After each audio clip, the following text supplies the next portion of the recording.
lá em Daniel, no capítulo de número 8.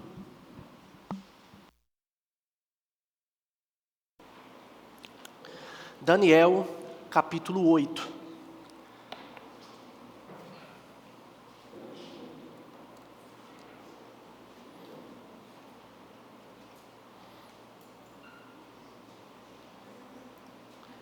Daniel, capítulo 8.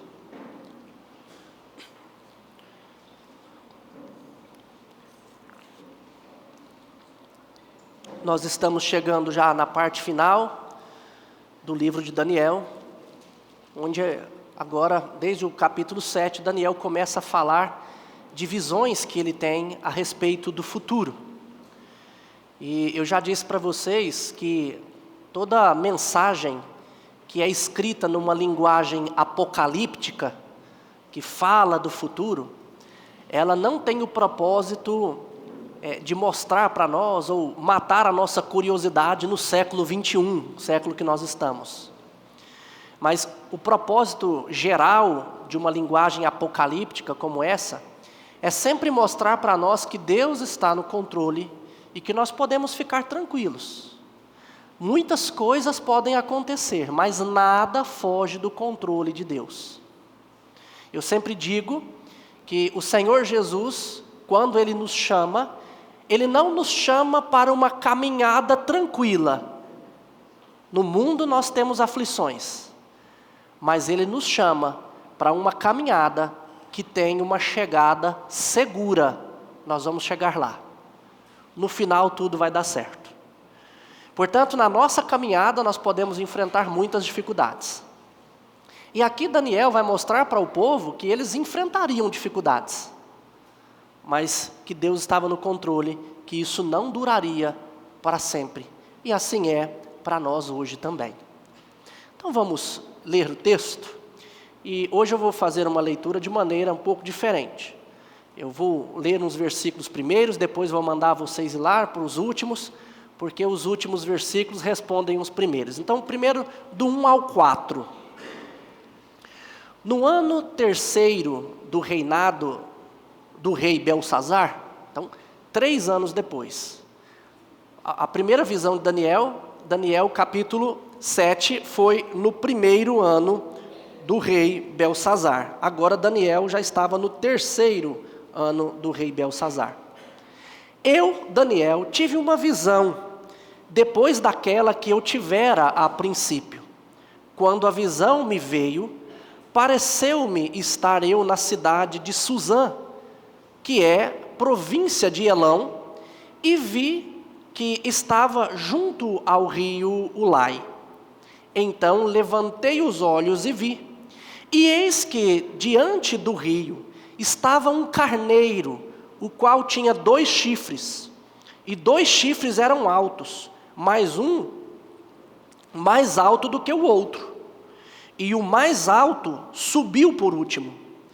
Vi que o carneiro dava marradas para o ocidente, e para o norte e para o sul, e nenhum dos animais lhe podia resistir, nem havia quem pudesse livrar-se do seu poder. Ele, porém, fazia segundo a sua vontade, e assim se engrandecia. Vocês veem alguma semelhança do capítulo 7, do urso do capítulo 7? Aquele urso feio que tinha um lado maior do que o outro? Aqui é um carneiro que tem um chifre maior do que o outro, né? O urso lá representava o Império Medo-Persa, porque eram 2 impérios juntos, mas a Pérsia era maior do que a Média. Será que aqui tem alguma coisa a ver?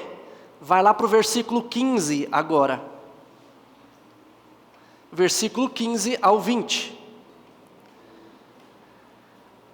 Havendo eu, Daniel, tido a visão, procurei entendê-la, e eis que se me apresentou diante uma como aparência de homem. Então, ele viu uma aparência de homem ali, e ouvi uma voz de homem de entre as margens do Ulai, lá onde ele teve a visão. o qual gritou e disse: Gabriel, dá a entender a este a visão. Veio, pois, para perto de onde eu estava.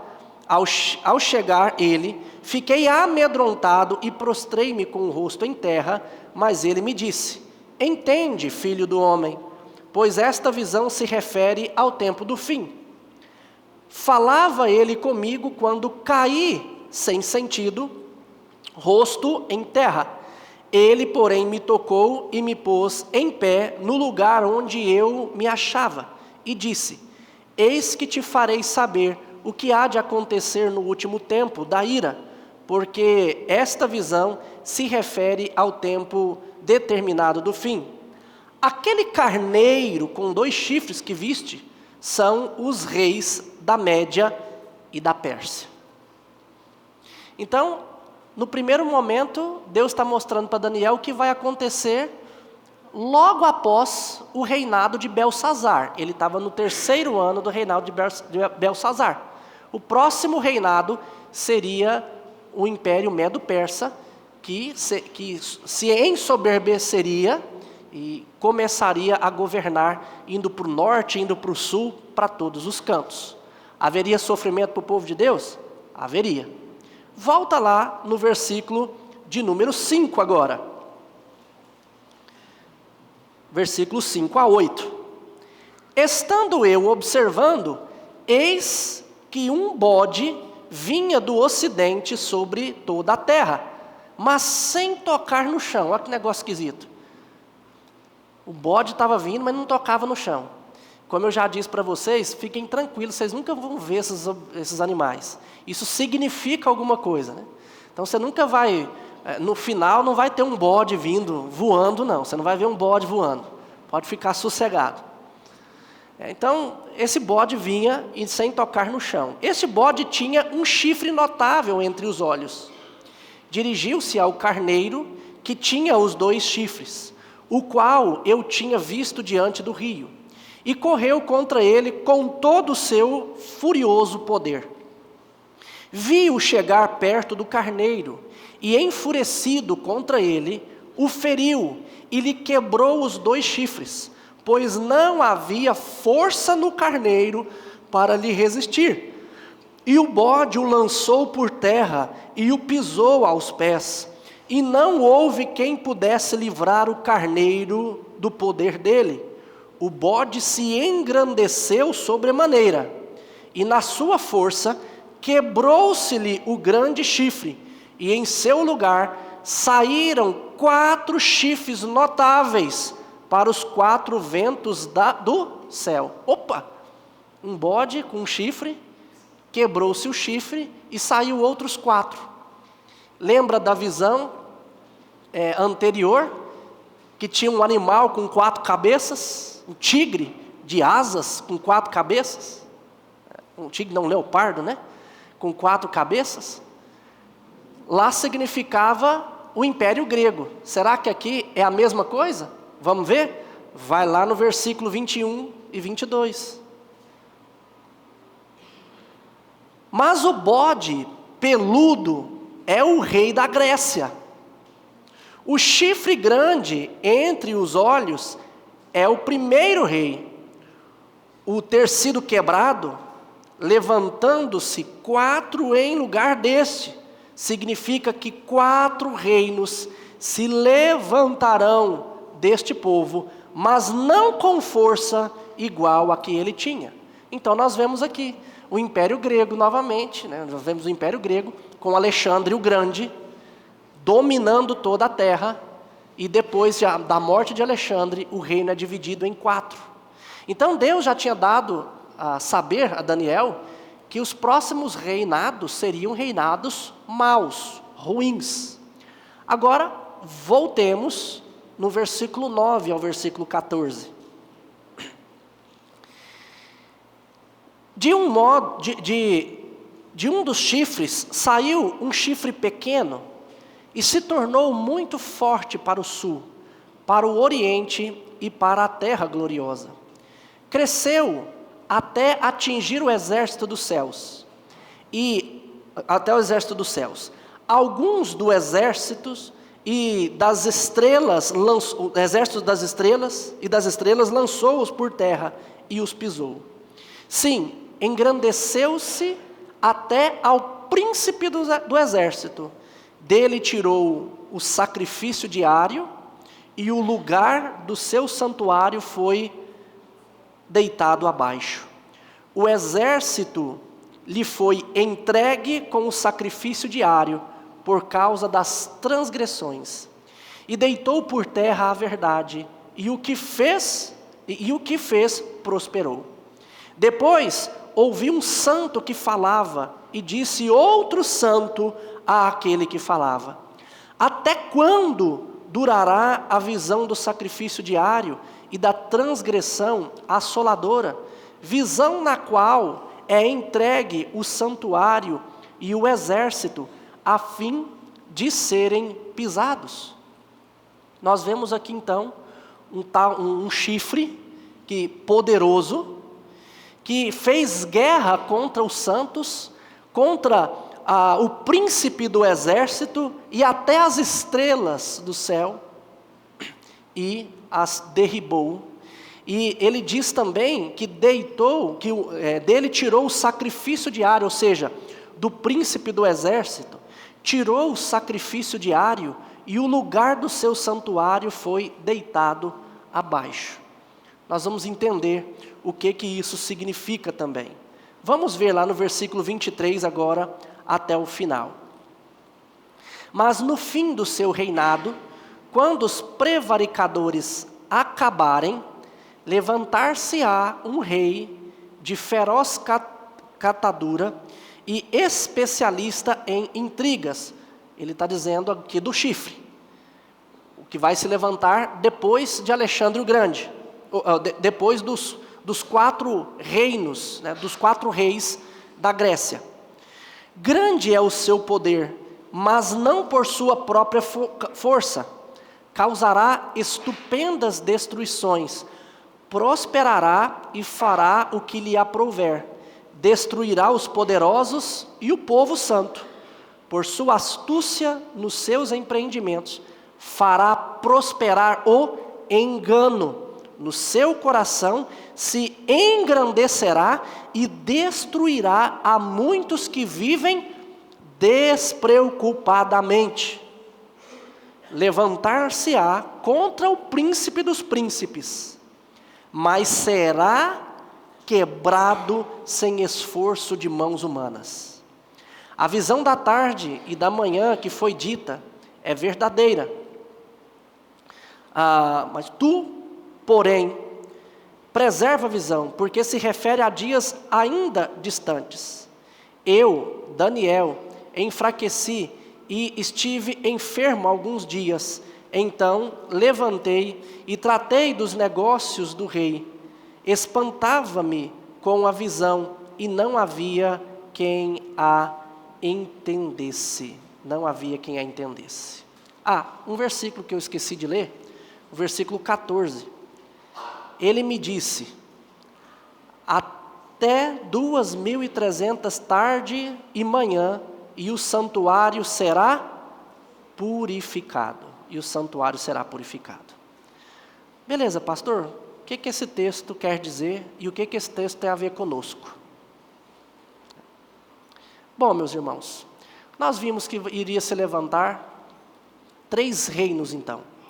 O Medo-Persa, o Império Grego com Alexandre o Grande, depois viriam 4 reis, mas dentre esses reis que viriam depois, um se destacaria.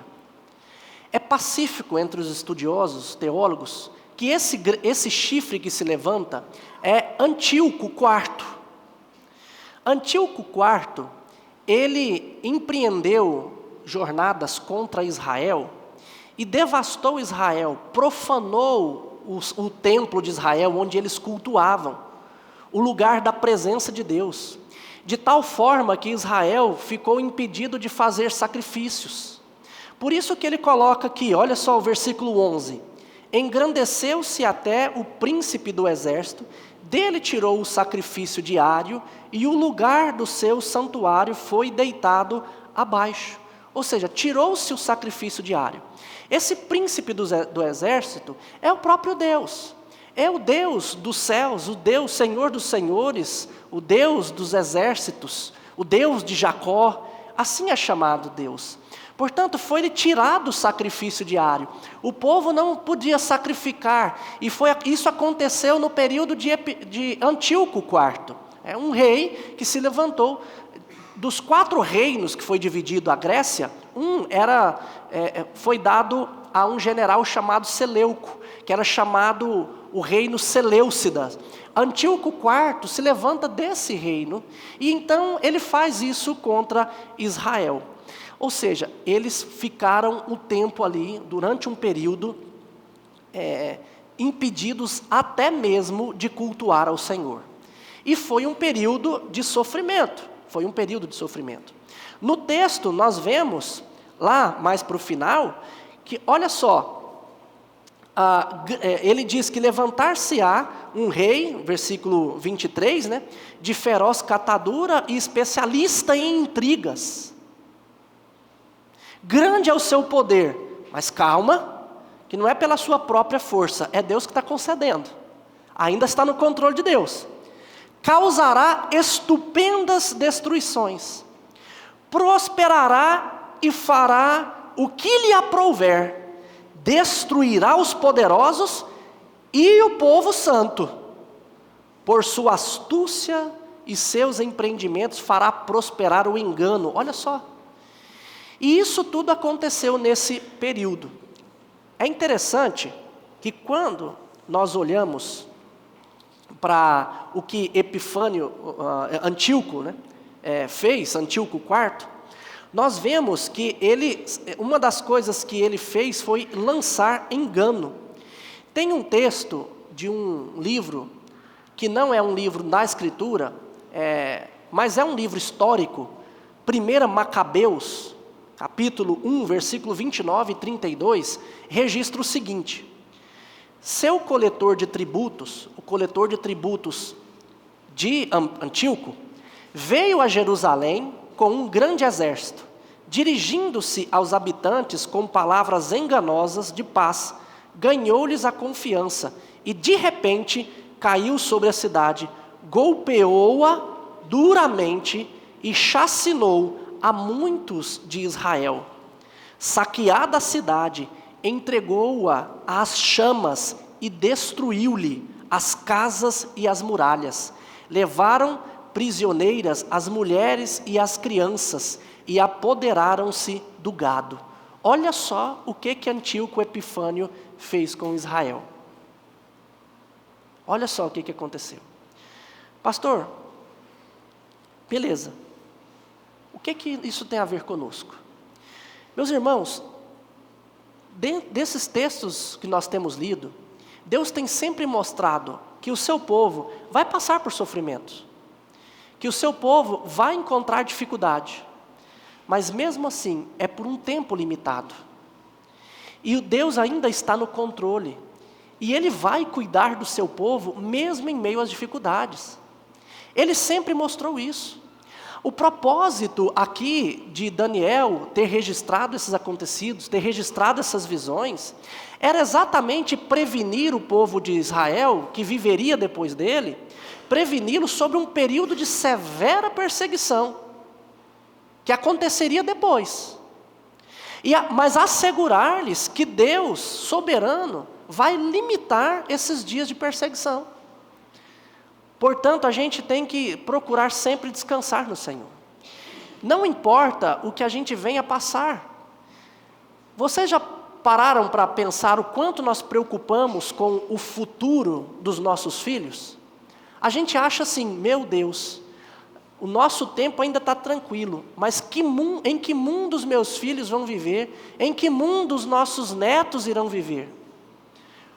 Nós precisamos entender que não importa em que mundo eles viverão, como estará o mundo, uma coisa nós temos certeza: Deus controla todo o tempo. E eu posso descansar nisso. E nós podemos ver exatamente isso aqui nesse texto.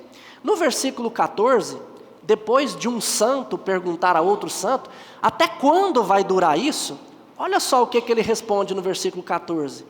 Até 2.300 tardes e manhã, e o santuário será purificado. Eita, rapaz, agora vem a numerologia. O que significa essas 2.300 tarde e manhã? Bom, primeiro que a gente precisa pensar em essas tardes e manhã como Deus mandou registrar em Gênesis capítulo 1, que houve tarde e manhã o primeiro dia. Todo dia tem tarde e manhã. Então, provavelmente, 2.300 tardes e manhã significa 2.300 dias. Agora, será que é literal? Provavelmente não. Porque na linguagem apocalíptica, sempre os números representam algo ideal. Não são tomados literalmente. É até engraçado que muitas pessoas acreditam que quando lá em Apocalipse que fala que nós reinaremos com Cristo 1000 anos, muitos acreditam que é literal, né? É engraçado que na Bíblia, em nenhum lugar você vê esse número 1000 sendo tomado literalmente. Por exemplo, caiam 1000 à sua direita, 10.000 ao teu lado, tu não serás atingido. Não significa que vai cair 1000 aqui, 10.000 aqui, e o próximo eu vou ser atingido. Não, são números ideais. Assim também, ele fala, olha, o Senhor visita a iniquidade dos pais nos filhos até a 3ª e 4ª geração, mas as misericórdias do Senhor vão até 1000 gerações. Quer dizer que a 11ª, então, não tem misericórdia? Não, esse número 1000, ele é sempre tomado na Escritura como ideal. Um dia para o Senhor é como 1000, não tem problema, não interessa o tempo, porque Deus controla todo o tempo. Então esse número provavelmente ele significa algo ideal. E uma coisa pode ser possível aqui. Quando a gente divide 2.300 por 365, que são os dias do ano, vai dar 6 anos e 4 meses. 6 anos e 4 meses. Pastor, tudo bem, o que o senhor quer dizer com isso? É interessante, porque tem alguns lugares na Escritura que fala de um tempo terrível que duraram 7 anos. Vocês lembram do sonho de José? Das 7 vacas magras e as 7 vacas gordas. O que significava as 7 vacas magras? 7 anos de escassez. Foi para isso que José foi levado para o Egito, para preservar o Egito da morte e inclusive a sua família que foi para lá depois.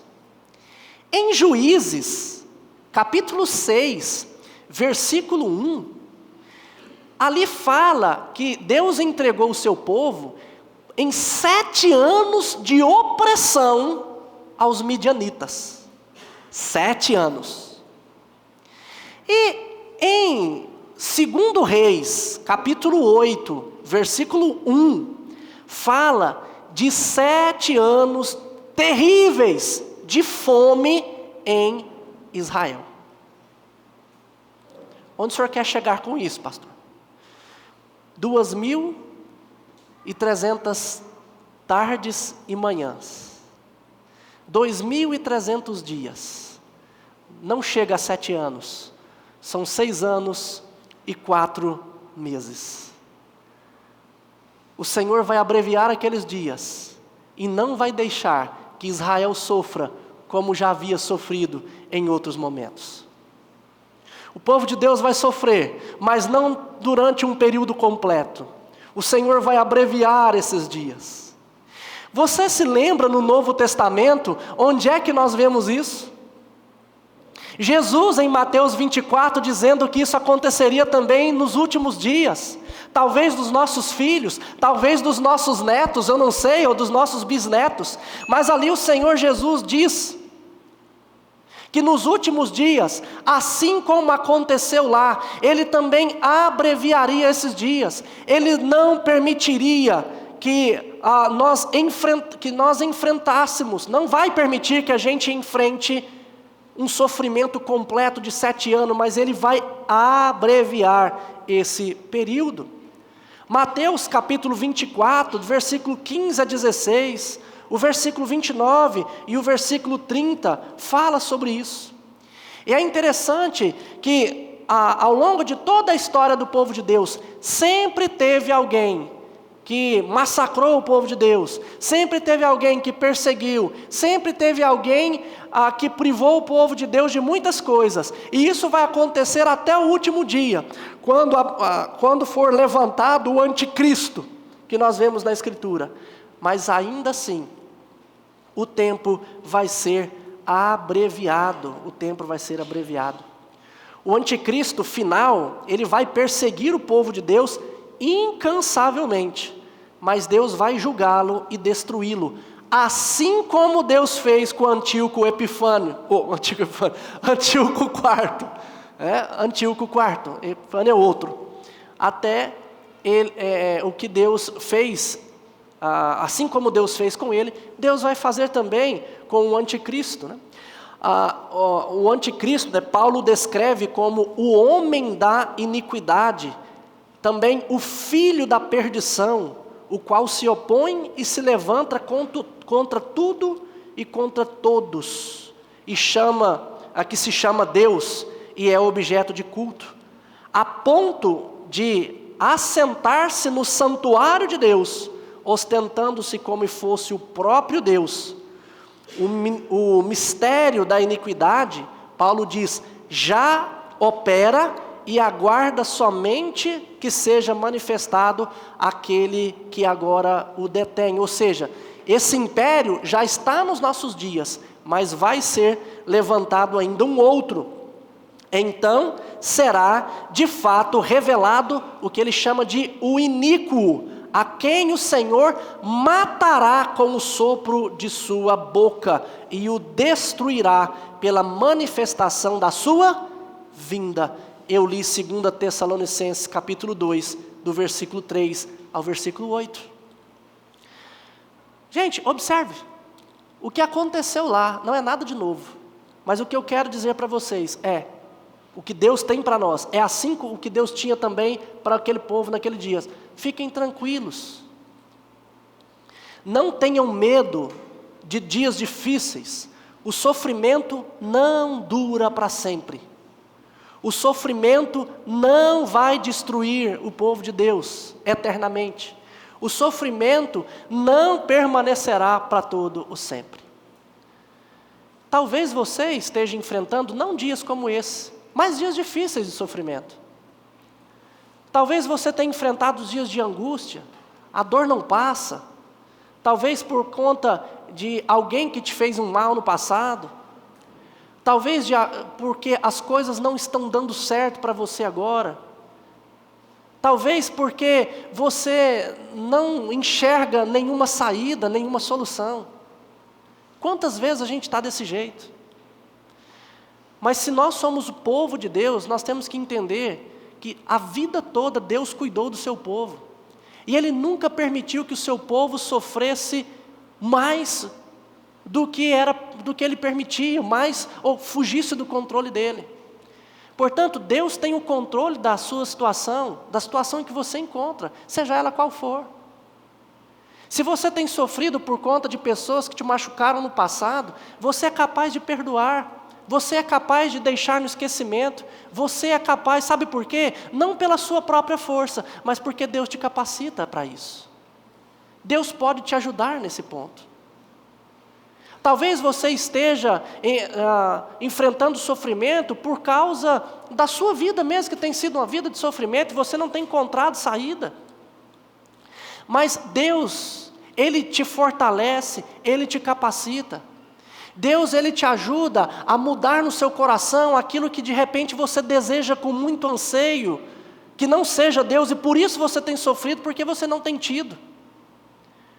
Quando Paulo chega diante do Senhor, Paulo tinha um tal de espinho na carne que a gente não sabe o que é. Mas Paulo chega para o Senhor e diz: Senhor, arranca isso de mim. E ele rogou 3 vezes ao Senhor que tirasse dele. O que o Senhor diz para Paulo? Paulo, eu não vou tirar. Eu não vou tirar. Paulo passou a vida inteira nesse sofrimento. Deus, não vou tirar. E Deus diz para Paulo: quero que você entenda que a minha graça te basta, ela é suficiente para você viver. E em Filipenses capítulo 4, versículo 10, 11, 12 e 13, Paulo vai dizer ali que ele aprendeu a viver contente em toda e qualquer situação. Ele sabia ser exaltado, mas também quando ele sabia ser humilhado. Ele sabia viver na fartura, mas também na escassez. E o versículo 13 ele disse, sabe por que ele aprendeu isso e vivia contente em toda e qualquer situação? Porque tudo posso naquele que? É Cristo Jesus que te fortalece, meu querido. Talvez você não esteja encontrando a saída. Meu Deus! No nosso bom pastor, que é o Senhor Jesus, nós temos direção. Salmo 23 nos diz exatamente isso: o Senhor é o meu pastor e nada me faltará. Ele me faz repousar em pastos verdejantes. Guia-me pelas veredas da justiça por amor do seu nome. Nós temos direção em Cristo Jesus. Se nós estamos cansados, o Senhor Jesus nos diz em Mateus capítulo 11, versículo 29 e 30, vinde a mim todos que estáis cansados e sobrecarregados, e eu vos aliviarei. Tomai sobre vós o meu jugo e aprendei de mim, porque eu sou manso e humilde de coração. Aprender do Senhor traz descanso para nós. E Ele diz, e achareis descanso para a vossa alma. Porque o meu jugo é suave e o meu fardo é leve. Quando nós vamos até o Senhor Jesus, Ele não tira de nós as cargas, Ele não tira de nós o jugo, mas Ele nos ajuda a carregar. A vida é difícil, mas com o Senhor tudo é mais fácil. Agora, esse texto também, meus irmãos, nos ensina uma outra coisa, que nós precisamos nos atentar. Olha só, no versículo 25. Versículo 25. Por sua astúcia, nos seus empreendimentos fará prosperar o engano. No seu coração se engrandecerá e destruirá a muitos que vivem despreocupadamente. Meus irmãos, sabe por que muitas vezes o povo de Deus sofre, chora e é enganado? Porque não atentam para as palavras, por exemplo, do apóstolo Pedro, na sua primeira carta, capítulo 1, versículo 8 e versículo 9, quando ele diz, sede sóbrios e vigilantes. O diabo, vosso adversário, anda em derredor, como leão que ruge, procurando alguém para devorar. Vigiai, sede sóbrios e vigilantes. Resisti-lhe firmes na fé, certos de que sofrimentos iguais aos vossos estão cumprindo-se na vossa irmandade espalhada pelo mundo. Como é que nós vamos resistir ao diabo, que é o pai do engano?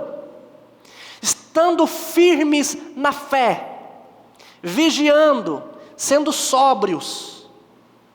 Muitas vezes nós temos caído no engano do diabo, sendo enganados por doutrinas que nós ouvimos às vezes no WhatsApp, no Instagram, no Facebook. Acreditamos em falácias que os homens dizem por aí. É apresentado um Jesus mundano e não bíblico, e nós estamos fracos na fé. Nós ouvimos muitas coisas que nós queremos ouvir e somos enganados por isso.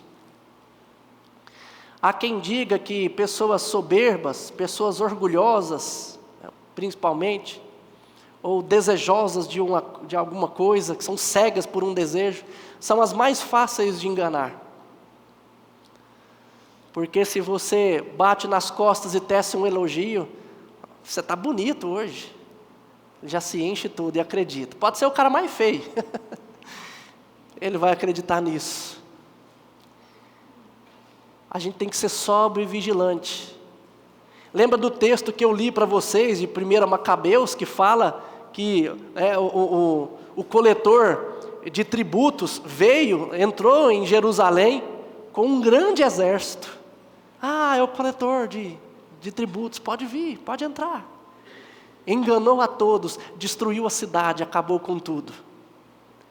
Foi assim que Antíoco IV agiu.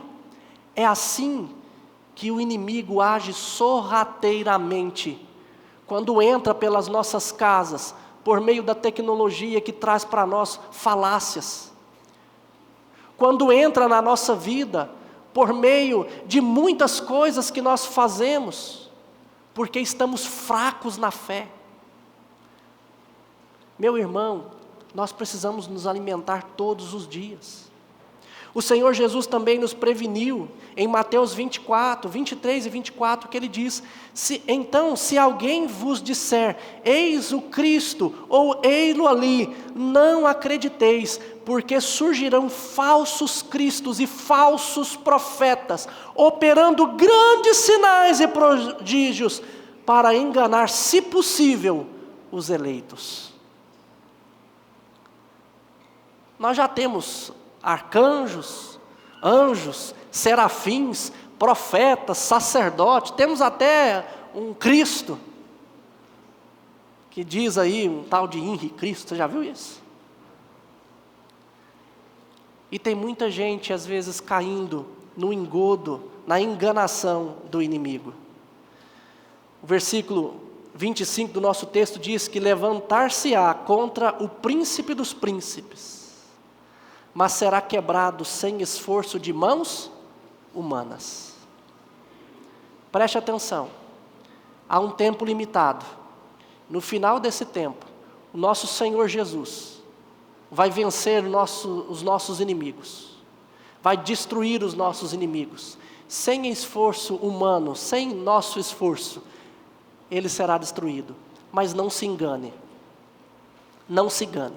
Porque se nós vivermos despreocupadamente, nós vamos sofrer consequências aqui. Nós podemos herdar a vida eterna, mas aqui a gente vai sofrer. Então, meu querido, você quer enfrentar esses dias maus, passando por esses dias de tribulação, fortificados na fé, firmes na fé, inabaláveis, de tal forma que as coisas possam acontecer, mas você ainda continue na alegria, que você continue com força. Se você quiser fazer isso, não tem outro meio, a não ser por meio da leitura bíblica, da oração, do jejum, da comunhão, de congregar.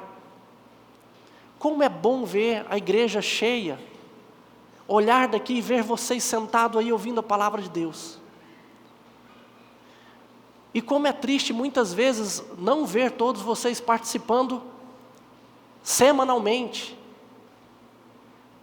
de maneira assídua. Por que é triste?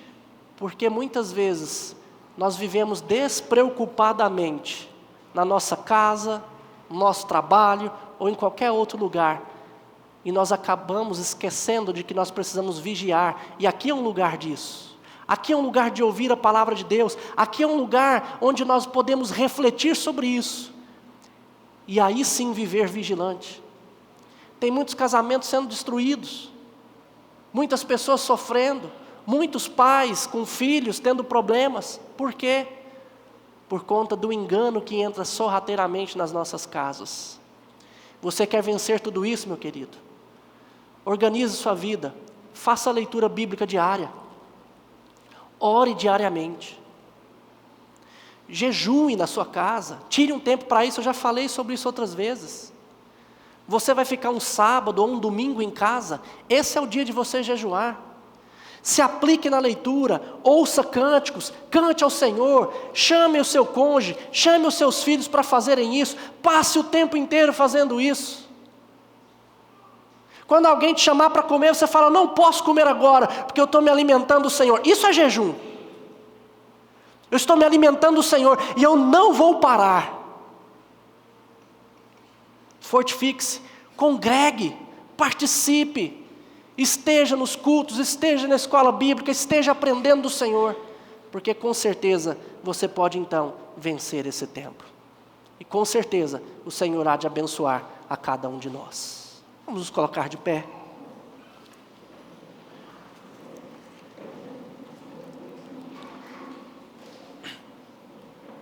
Deus, eu quero agradecer ao Senhor por tudo que o Senhor já fez, ó Pai, pelo Teu povo, e por tudo que o Senhor tem feito e ainda fará.